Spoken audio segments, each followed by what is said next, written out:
Olá, alunos e alunas! Estamos agora na segunda parte da nossa aula de Estado Moderno, Absolutismo e Mercantilismo. Nesta parte da aula, a gente vai falar do mercantilismo e vamos concluir mostrando a imagem Olá, alunos e alunas! Estamos aqui para a segunda parte da nossa aula de Estado Moderno. Agora a gente vai falar de mercantilismo, do modelo econômico que sustenta esse Estado moderno. Vamos começar definindo o que é mercantilismo.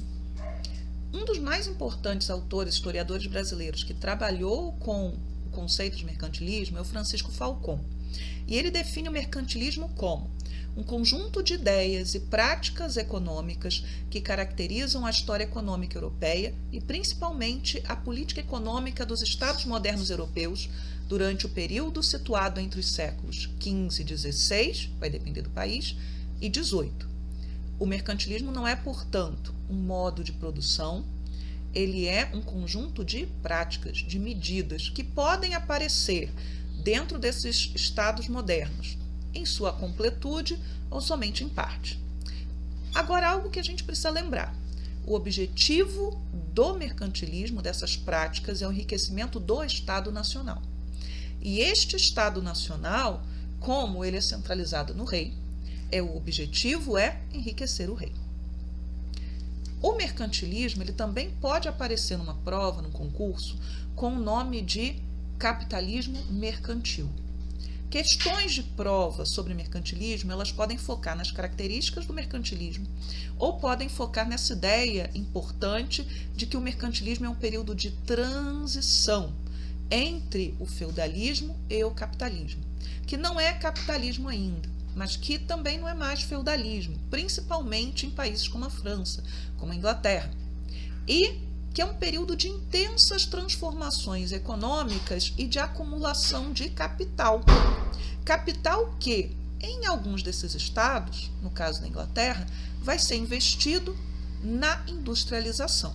Na economia, o papel central nesse período vai ser desempenhado, de um lado pela burguesia mercantil e do outro lado pelo Estado. Porque tudo reverte para o enriquecimento do Estado e as políticas aplicadas, elas devem atender aos interesses do Estado. Porém, é a burguesia, o grupo social, e eu não vou chamar de classe social ainda, nós não estamos em uma sociedade de classes, a sociedade não é organizada assim, não é a sua riqueza que determina o lugar que você vai ocupar numa sociedade, dentro desses estados modernos, numa sociedade de antigo regime. Mas é a burguesia que trabalha diretamente com as atividades comerciais que vai impulsionar em grande medida a economia desses estados. Eles vão fazer comércio, eles vão participar da expansão e da conquista territorial junto com a pequena nobreza, eles vão participar da exploração colonial junto com a pequena nobreza, que é aquela nobreza que não tem terra, senão ela tem que se lançar à aventura para tentar enriquecer, vão controlar esse comércio ultramarino e também o tráfico de africanos escravizados. Então, é a burguesia que está ali articulando os aspectos desta economia dentro desse Estado moderno e proporcionando o enriquecimento desse Estado. Quais são as características do mercantilismo? Vou falar de cada uma delas. Elas podem aparecer numa prova e elas são importantes, porque a gente pense que elas agiam de forma articulada, como uma rede. Não estão em grau de importância ou de grandeza, a gente simplesmente organizou assim, tá? A primeira característica que eu listei, balança comercial favorável, depois protecionismo, monopolismo, metalismo ou bulionismo, pacto colonial ou exclusivo colonial, incentivo à construção naval, à indústria naval, a criação das companhias de comércio e, por fim, aí sim grau de importância, porque é característico da França, o chamado colbertismo, que é como a gente vai terminar. Muito bem, balança comercial favorável. Isso é fundamental para qualquer economia até hoje. Um país deve exportar o máximo possível e importar o menos possível. Um país deve vender os seus produtos para fora, seja para outros países, no caso dentro da Europa, ou para as suas colônias, e comprar o mínimo possível. Manter uma balança comercial favorável, gastar menos e lucrar mais é fundamental para um equilíbrio financeiro. Então, isso aí continua até hoje. Protecionismo. O Estado intervém diretamente na economia para criar taxas alfandegárias que dificultem a entrada de produtos estrangeiros. Ele intervém diretamente na economia para dar privilégios a determinados grupos dentro do comércio no país ou do país com as suas colônias. Tá? Então, o Estado moderno é um Estado protecionista. Ele favorece os seus comerciantes, ele favorece as suas manufaturas. A gente viu isso até na Inglaterra, com aquelas leis que vão proibir a importação de tecidos de luxo. Então, tentando obrigar até aqueles que são mais ricos, aqueles que poderiam importar sedas vindas do Oriente ou o que quer que seja, a comprarem o produto nacional. E eu não estou nem falando de políticas em relação a outros estados, mas dentro do próprio país. Monopólio. Monopólio é a exclusividade que um governo tem sobre determinado produto ou área da economia. Por exemplo, normalmente os estados, desde a época feudal, o rei tinha um monopólio de alguns produtos, como o sal, a exploração do sal. O rei poderia conceder o direito de exploração deste produto para um grande comerciante, por um número X de anos, em troca, muitas vezes, do adiantamento da receita, ou seja, do lucro, do período de 1 ano, 2, ou o que quer que seja. Para Portugal, a palavra monopólio, na relação Portugal-Brasil, Portugal-Colônia, isso aparece em prova, isso aparece na prova das PSECs, às vezes vem um outro nome ao invés de monopólio, vem o nome estanco. Então, por exemplo, desde o início da colonização do Brasil, o rei tinha o monopólio do pau-brasil. E este rei vai conceder o direito de exploração do pau-brasil a um comerciante no início da nossa colonização, que se chama Fernão de Noronha. Daí o arquipélago de Fernando de Noronha. Então, este comerciante riquíssimo adianta para o rei o valor do que seria devido ao rei por 1, 2, 3, 10 anos de exploração, e ele tentaria lucrar com o direito do usufruto da exploração dessa mercadoria. Então, monopólio é isso. Produtos que são exclusividade do governo. Não é o governo que vai explorar, não. O governo, normalmente, no Estado moderno, ele dá o direito a um burguês ou algum nobre de explorar aquele produto e tem que dividir os lucros com o Estado. Metalismo ou bullionismo. E bullion é lingote de ouro em francês, daí bullionismo. Pode aparecer com os dois nomes. A ideia prevalente durante os estados modernos é que país rico era país que tinha muito ouro, muita prata. Quem defende o metalismo, o bullionismo a todo custo é a Espanha, porque a Espanha vai conseguir descobrir nas colônias que lhe couberam na exploração, nas grandes navegações, ouro e prata. E vai explorar intensamente essas minas de ouro e de prata, tá?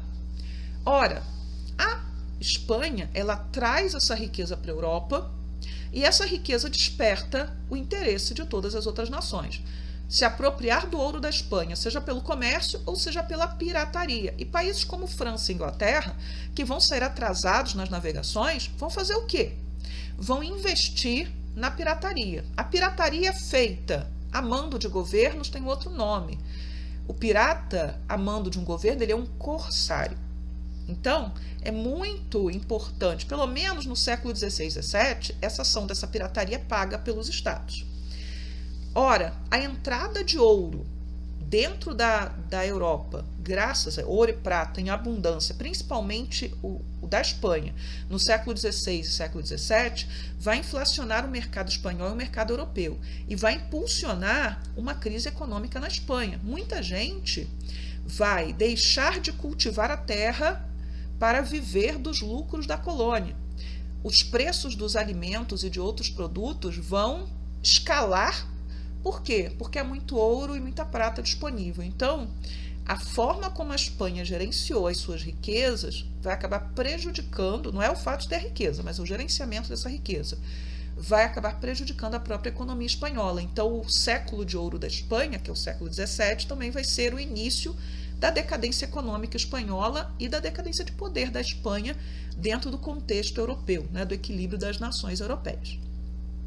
Pacto colonial ou exclusivo colonial. Isso tem a ver conosco, porque o Brasil é colônia, tá? Então, veja bem, O pacto colonial é o que regula a relação entre a metrópole e a sua colônia ou as suas colônias no plural. Normalmente, né, se a gente quiser reduzir o pacto colonial a uma frase, eu reduziria, já falei com vocês em sala de aula várias vezes, o dever da colônia é dar lucro à sua metrópole. Basta isso, tá? Lucro à metrópole. De que maneira? A colônia só poderia produzir aquilo que a metrópole autorizasse e desejasse. A colônia deveria comprar todos os produtos vendidos pela metrópole e que não eram necessariamente produzidos lá. Portugal tinha muitas colônias, então coisas que eram produzidas no Brasil eram vendidas por portugueses em Angola, por exemplo, e vice-versa, ou nas colônias indianas de Portugal. Então Portugal, dentro do pacto colonial, manobrava com essas mercadorias. Portugal comprava mercadorias de outros países e trazia para a colônia, ou eventualmente autorizava comerciantes estrangeiros, altíssimo custo, a vir comerciar nas colônias. Tudo que era feito sem ser chancelado pela metrópole era contrabando. A colônia não pode comerciar diretamente com outros países, nem com as colônias da sua própria metrópole. Tudo tem que ser chancelado, tá? E a economia da colônia ela é voltada para o mercado externo. Então, é a metrópole que vai redistribuir esses produtos para outros países ou para outras colônias. Então, assim, se Portugal quer que o Brasil produza cana-de-açúcar, não importa se você precisa produzir alimentos. A produção de alimentos vai ser prejudicada. Nós temos leis do século XVII para a colônia Brasil que vão proibir, por exemplo, a criação de gado no litoral. Por quê? O gado criado no litoral era para alimentar a própria colônia. O couro e tudo aquilo que o gado pudesse produzir era para o uso da própria colônia, não era de interesse da metrópole. Então, vai ter que ser empurrado para o interior. Curiosamente, ao empurrar o gado para o interior, o que vai acontecer? Vai se possibilitar a expansão das próprias fronteiras da colônia, mas isso não é assunto para agora. Espanha e Portugal praticaram um pacto colonial, um exclusivo colonial muito estrito. Já a Inglaterra, por suas próprias condições de várias guerras civis e revoluções, ela vai deixar as suas colônias meio frouxas até o século XVIII. No século XVIII, ela tenta apertar o pacto colonial. E esse é um dos motivos, a gente já viu, para o processo de independência das 13 colônias, do que vai se tornar os Estados Unidos da América. Aqui, um organograma mostrando o pacto colonial. Foi o melhor que eu achei, e ele está bem explicadinho, e eu acho que vocês podem olhar e vão entender qual a relação entre metrópole e colônia, a reciprocidade, ainda que não em igualdade, que fique claro, a colônia tem que dar lucro à metrópole, tá? O que a colônia normalmente produzia e o que ela acabava consumindo, tá? E as características desta economia. Vamos lá. O comércio se faz pelo mar, principalmente. Ainda mais quando você inclui agora, o mundo não é mais Europa e o Mediterrâneo somente, o mundo agora inclui o continente americano, as bordas do continente africano e a Ásia. Então você tem que ter navios. A primeira grande potência naval foi Portugal, nas grandes navegações, mas Portugal vai ser suplantado pela Holanda. E a Holanda, posteriormente, vai começar a enfrentar quem? A Inglaterra. A Inglaterra vê na questão, né, da construção naval, de uma marinha forte, uma das formas de garantir o quê? O controle do comércio com as suas colônias e uma maior participação no comércio marítimo como um todo. A França também vai tentar entrar, né, nessa competição naval, mas não vai conseguir. De qualquer maneira, construir navios, ter uma marinha forte, era uma das características das práticas mercantilistas e deste Estado moderno. E dentro dessa ideia do comércio marinho, a criação das companhias de comércio. Tá? As companhias de comércio elas poderiam ser organizadas por particulares ou pelo Estado. Mas mesmo quando elas eram particulares, elas estavam a serviço desses Estados modernos. Lembrem que dentro do mercantilismo a ideia é enriquecer o Estado, enriquecer o rei. As companhias elas tinham como objetivo dinamizar o comércio, aumentar a produção, derrotar com estratégias ou mesmo pela violência, a concorrência estrangeira, conseguir mais lucro. Em alguns casos, a metrópole, né, o governo europeu ao qual elas estão ligadas ou associadas, vai conceder a administração de colônias a essas companhias. Exemplo, aqui a gente tem a Companhia Holandesa das Índias Ocidentais. Ela vai receber do governo da Holanda o dever de administrar as possessões holandesas onde? No Brasil, que vão ser conquistadas. A gente sempre pensa em Pernambuco, mas não era só Pernambuco. Da mesma maneira que a Companhia das Índias Orientais, que foi fundada na Inglaterra em 1600, vai receber do governo inglês o direito de administrar o quê? As colônias da Índia, que pertenciam à Inglaterra. Então, a companhia lucra e divide seus lucros com o Estado. Então, as companhias de comércio, elas têm essa função. No caso de Portugal, por exemplo, no século XVIII, o Marquês de Pombal cria companhias de comércio para tentar dinamizar o comércio no Brasil em algumas regiões que eram subaproveitadas, como a região do Maranhão. Tá? São companhias o quê? Gerenciadas pelo Estado. Ainda que existam comerciantes associados, elas são do Estado. Então você tinha esses dois tipos de companhias. Mas sempre pensem que se o Estado não era o dono da companhia, ele estava associado. Ele tinha lucro na companhia, ele tinha ações da companhia. E aí a gente chega na política do Colbert.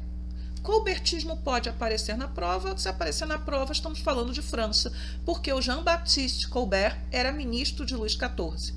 Luís XIV governava de forma pessoal, mas ele tinha um ministro das finanças, que é o ministro mais poderoso do seu governo, ou de boa parte do seu governo, porque esse homem governou muito tempo, tá? Então é só por um período do governo do Luís XIV. Vamos lá. A política econômica do Colbert tinha como objetivo fortalecer o Estado. Ponto. Fortalecer o Estado, enriquecer o rei. O que vai contar nessa política, que normalmente está associada a esse nome colbertismo? Desenvolvimento de manufaturas. Não foi o Colbert que começou isso na França, o cardeal Richelieu, que era ministro Luís XIII, vai bater nisso também. Mas a França ela vai se especializar em um tipo de mercadoria, que são as mercadorias de luxo. Estímulo à construção naval. Durante o período do Colbert, a França ela vai tentar manter uma relação, né, de força, ou estabelecer uma relação de força com a Inglaterra no mar e desenvolver as suas colônias, né? Na verdade, desenvolver os seus territórios coloniais. Então, para isso, marinha forte, companhias de comércio que vão agir principalmente em regiões como Canadá, Louisiana, e a expansão dessas colônias mesmo. Ter colônias também era um sinal de que um Estado moderno era forte. Não está lá listado, mas quando pensa em impacto colonial, pensa o seguinte, olha, ter colônias tornava um Estado forte na concepção do século XVI até o século XVIII. E depois não vai ser muito diferente, porque logo a gente vai entrar naquilo que a gente chama de imperialismo e neocolonialismo. O Colbert ele também se preocupa com algo que não é possível resolver dentro da França, principalmente na corte, que é a questão do cortar gastos, né? A corte, a nobreza, gastava muito porque isso está ligado, inclusive, à manutenção da fidelidade dessa nobreza ao seu rei. A fidelidade ela não era somente estabelecida em bases ideológicas, ela precisava também de uma base econômica muito forte para justificar essa submissão ou essa associação com o rei. Balança comercial favorável. Então, a ideia de que você tem que gastar menos e ganhar mais. Que você tem que comerciar mais e comprar menos do estrangeiro, vender mais e comprar menos. E é um Estado extremamente intervencionista. Então, colbertismo é aquela característica que é só para a França. Só para a França que vai aparecer. Tá? E, por fim, só para a gente pensar o que seria o monarca absolutista acabado, perfeito. Então, Luís XIV ele vai assumir o trono aos 4 anos, ele reinou até os 72 anos de idade. Com 4 anos ele não reinava, tá? Ele só vai começar a reinar na adolescência em seu próprio nome. Ele, né, vai ficar tanto tempo no poder que vai perder o filho, vai perder os netos, ele vai passar o trono para o bisneto. Tá? O que Luís XIV vai fazer de diferente?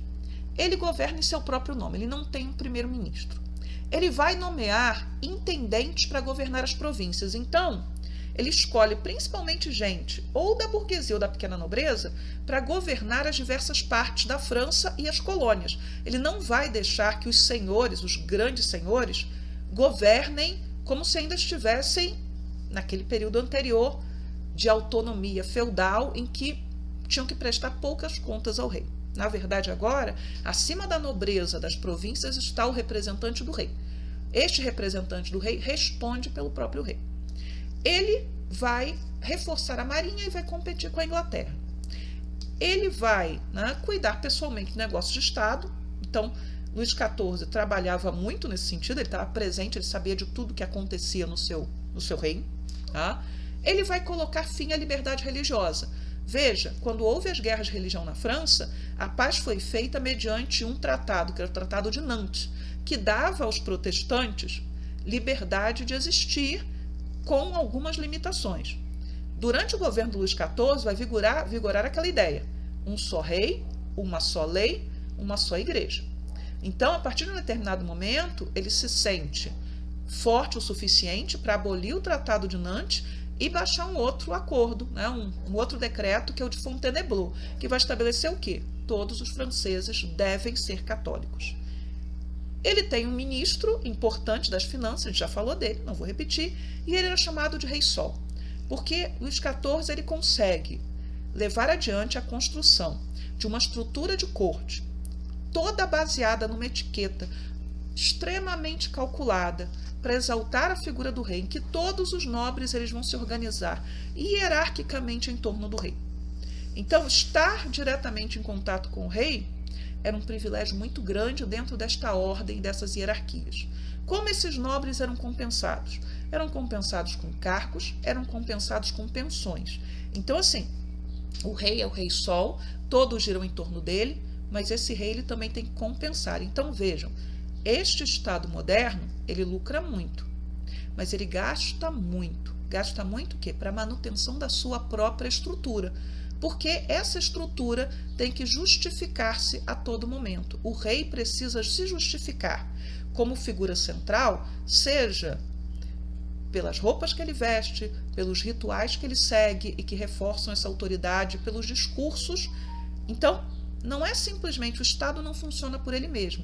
Essa estrutura está sendo reforçada o tempo inteiro. Então, é essa a nossa aula de Estado Moderno. Qualquer dúvida, vocês usem o fórum.